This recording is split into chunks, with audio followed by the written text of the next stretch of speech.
Hi everybody, and welcome back to this IMBA video series. I'm getting ready for a fitness model competition in literally a couple of days from now. It's the 3rd of March 2017. Super excited. I want to take this chance to share with everybody what a full day of eating is like for a fitness model competitor in the final week leading up to a fitness model competition. A lot of people have asked me, what do you eat in preparation for a fitness model competition? Here's the truth.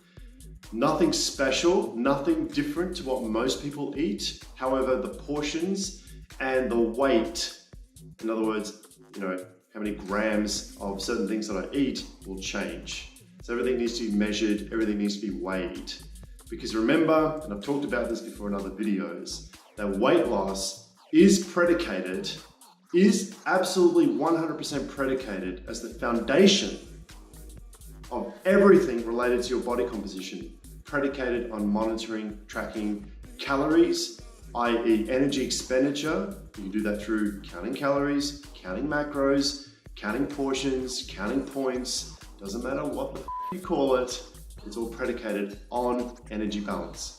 So I wanted to take this moment to step through in the kitchen. So you'll see me talking right in the monologue, and then I'll flick over to video that I've taken in the kitchen. So you'll get context of what I'm talking about. Now, I want to disclaimer this video by saying that the foods that I'm preparing in this video is what I've been eating for the past 4 days, and that this particular meal plan that I'm on has only been applicable for this final week leading up to the competition. So they call it peak week, which is the week leading up to a fitness competition or a bodybuilding competition or whatever. However, if you're watching this and you have no interest in competing, that's completely fine, because you can take these exact principles and you can apply them for other types of food as well, right? And the preparation methods I use in this video, you can transfer to meal planning in different contexts as well. So that's why this video is going to be really, really informative, and it's going to be practical, not just me talking about what I do. You get to see what I do, and then you can take the information away that you need and apply it as you will. So this week, now I'll flash up the meal plan on your screen so you can get some context of where we're going with this discussion. So you'll see that for the first 4 days of this peak week, I've been eating 100 grams of white fish or chicken with spinach every 3 hours. That's the meal plan, okay? So 100 grams of white fish, depends on the fish, is between 20 to 30 grams of protein. Okay, as we think about the meat in this meal plan in terms of its protein that it contains. So 100 grams of chicken is about 20 grams of protein. 100 grams of white fish, it depends on the type of fish. Barramundi has more protein, or pink ling has more protein than bassa, for example. So it'd be 20 to 30 grams of protein per 100 gram serve of white fish as an approximation. And then you'll see on that as well that there's black coffee on that as well, on that plan. And then you'll see the carbohydrates that will come into that plan toward the end of the week. So we're talking sweet potato. And that's part of a strategy called carbohydrate backloading. Carbohydrate backloading. And I'll talk about that strategy in another video, but I'll talk about that right now. So let's step through my preparation of my chicken, and the fastest way that I prepare within 30 minutes, literally 30 minutes in the kitchen from start to finish, getting 4 days worth of chicken planned out, or white fish or whatever. So let's go over to the kitchen. So you'll see that I take my chicken breast and I chop it up, and of course I wash it first, and then I chop it up, and then I'll have these strips of chicken, and then I'll throw that into 2 frying pans, and I'll have 2 frying pans cooking the chicken at the same time. So it saves time. This is all about time, saving time. And then I'll throw some bush spices or some kind of spice on that chicken, and usually low in salt, low in sodium, and because I don't want to retain too much water, right? and I'll throw some spice in there. You can put whatever the hell you want. If you're not going for a competition, it doesn't really matter, you know, but you can put whatever spice you want on there. You sprinkle it over the top, and then you cook it for a few minutes on each side. You know, 2-3 minutes on each side, yeah? And I've been cooking chicken for years. There's no exact science to it. Chicken's very easy to cook. I'm not going to talk about how to cook chicken. And then what I do is, so I cook the whole batch at the same time. I don't sit there and weigh everything before I cook it. And then what I do is I pull everything out of the frying pan and I throw it into one big tub. It's like my master tub. It's like contains all my chicken. I put everything in that one single tub, and then I weigh it out as I need it. So you'll see that back to my meal plan, if every 3 hours I need 100 grams of chicken with spinach, then I can just pull out my master tub, which has all my chicken in it, and I can weigh it out as I need it. So over to the scales, and you'll see that, now these scales, you can buy these scales off Amazon.com, eBay.com, it doesn't matter, right? Now, with the scales, you turn them on, and you put the plate on the scales. Now you'll see before I do that, I actually put in my spinach. Now that box of spinach is frozen, and I put that in the microwave first.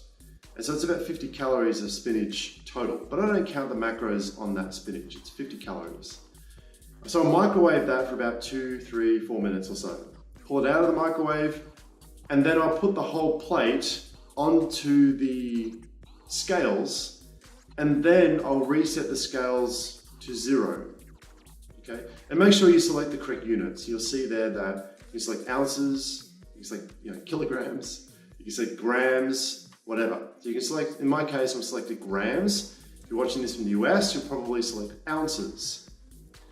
And so you'll reset it, make sure that with the plate on the scales, you'll reset it to 0. And then what I do, easy enough, I just put the chicken onto the plate until it gets to about 100 grams. If it overshoots 110, doesn't matter, okay? It doesn't matter. Let's not micromanage this process. Some people do, it's unnecessary, right? Plus minus 10 grams, but you wanna overshoot rather than undershoot. A bit more protein in your body, it's not gonna kill you, right? And then you reheat, so I'll reheat the chicken if I need to. And so that is it. So you'll see that, I'll mix in the chicken with the spinach, and I might even put some spices over the top of that as well, just to finish it off.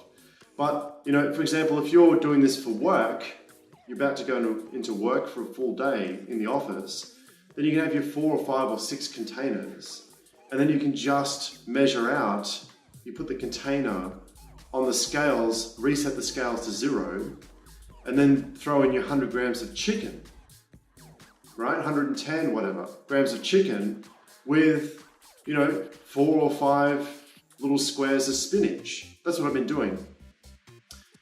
So that is pretty much it. That takes me no more than 30 minutes to do the whole thing.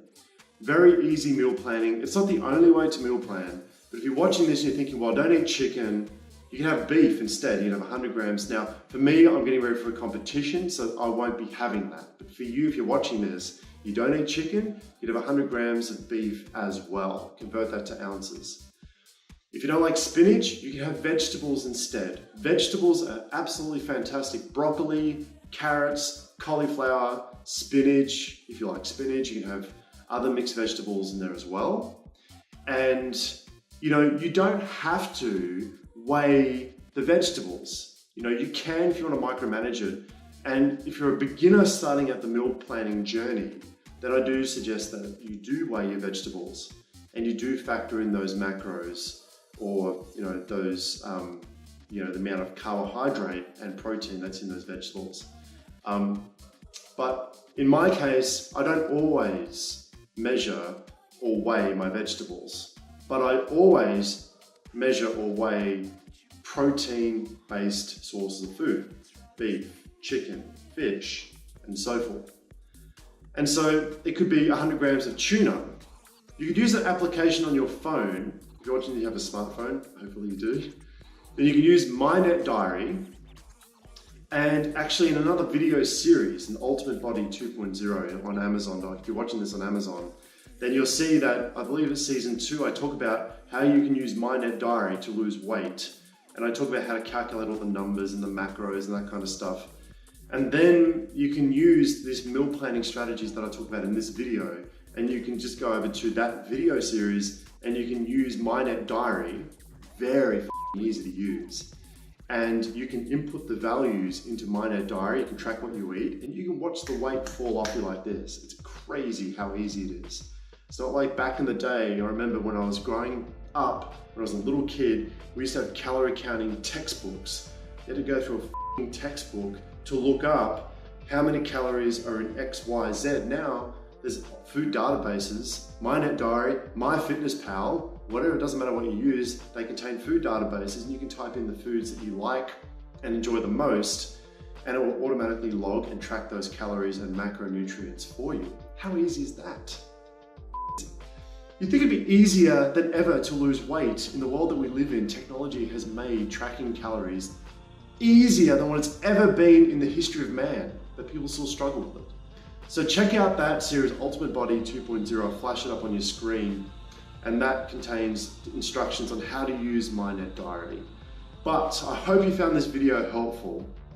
Very, very, very basic meal planning. There's hundreds of videos of meal planning on different websites. Honestly, most of them are just unnecessarily complicated. I'm the most simple dude you can ever imagine. I don't want to spend any more time in the kitchen than what I have to. And so I found ways to make it quick, make it easy. Okay, it's not sophisticated. It's not like creme brulee, okay? We're not making, hydrogen infused ice cream where you're spending hours in the kitchen. Most people are busy. Most people have families. Most people have 16 jobs and studying on the side. We don't have time to spend all that in the kitchen. We don't have the time for that. So I hope you found this helpful. And I'll be doing more meal planning videos in the future to expand upon different types of cooking, and for, because I used to be a vegetarian, I used to be a pescatarian, right? So I never used to eat chicken. I didn't eat chicken for like 10 years. I got really sick on it. Now I'm eating chicken again. But it took me 10 years. I had had not one piece of chicken. So thank you so much for watching. I hope you found this helpful. And if you haven't seen this series already, go check out the videos, and you'll be inspired, hopefully, by my journey to become a fitness model in the next 3 days and hopefully win the competition. So thank you so much, and I'll see you in another video.